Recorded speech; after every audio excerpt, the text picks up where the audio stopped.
Assalamualaikum warahmatullahi wabarakatuh anak-anak. Selamat pagi. Selamat datang di mata pelajaran bisnis online. Dan hari ini kita akan melanjutkan materi tentang e-commerce. Mohon disimak dan diperhatikan baik-baik.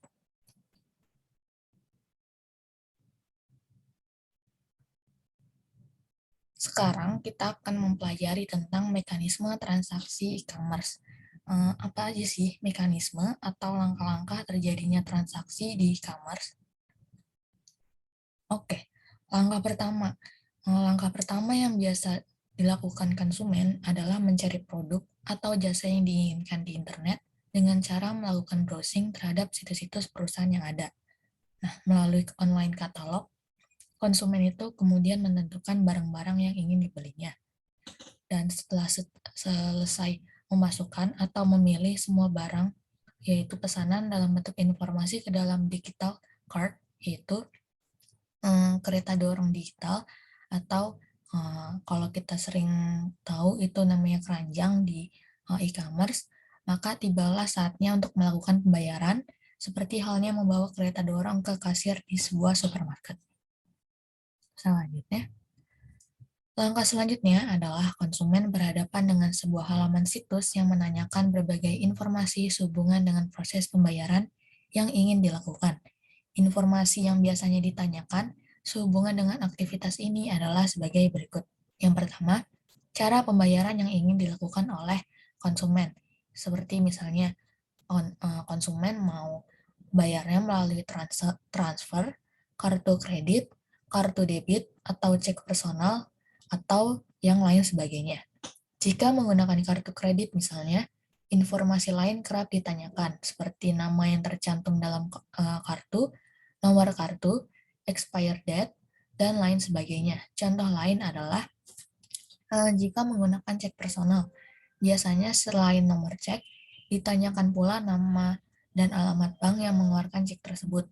Selanjutnya, data atau informasi pribadi dari yang melakukan transaksi, seperti nama, alamat, nomor telepon, alamat penagihan, dan lain sebagainya. Jika konsumen ingin melakukan pembayaran dengan metode lain, seperti digital cash atau electronic check misalnya, konsumen diminta untuk mengisi username dan password terkait sebagai bukti otentik transaksi melalui internet. Selanjutnya, bagi perusahaan yang memperbolehkan konsumennya untuk melakukan pembayaran beberapa kali atau kita sebut dengan cicilan, biasanya akan ditanyakan pula termin pembayaran yang dikehendaki. Nah, selanjutnya, setelah konsumen mengisi formulir elektronik tersebut, maka perusahaan yang memiliki situs akan melakukan pengecekan berdasarkan informasi pembayaran yang telah dimasukkan ke dalam sistem. Melalui sebuah sistem gateway atau fasilitas yang menghubungkan dua atau lebih sistem jaringan komputer yang berbeda, perusahaan akan melakukan pengecekan atau otorisasi terhadap bank atau lembaga keuangan yang berasosiasi terhadap medium pembayaran yang dipilih oleh konsumen, misalnya menghubungi Visa atau Mastercard untuk jenis pembayaran kartu kredit. Nah, selanjutnya, lembaga keuangan yang terkait kemudian akan melakukan proses otorisasi dan verifikasi terhadap berbagai hal, seperti ketersediaan dana, validitas medium pembayaran, kebenaran informasi, dan lain sebagainya.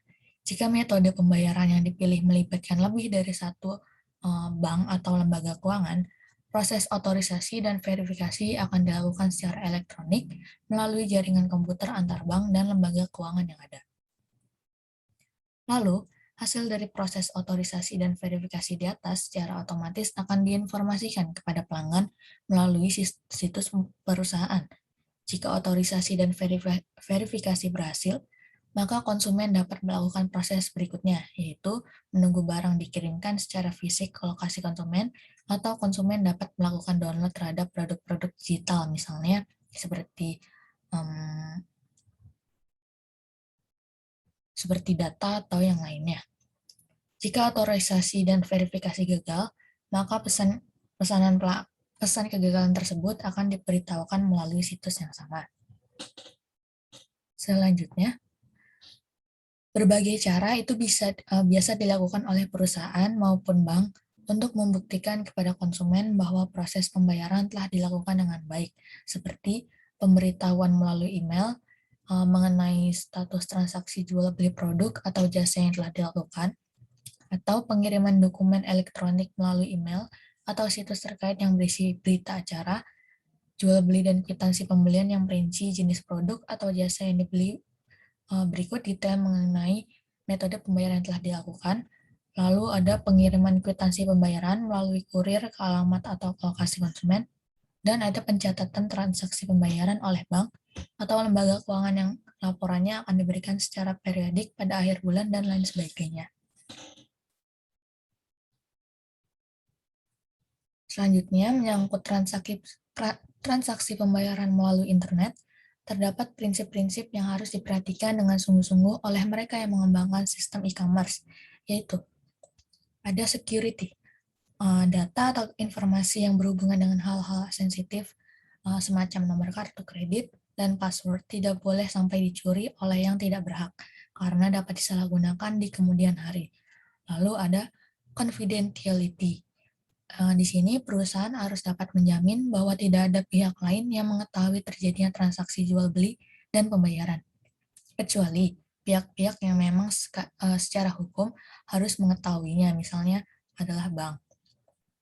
Lalu ada integrity.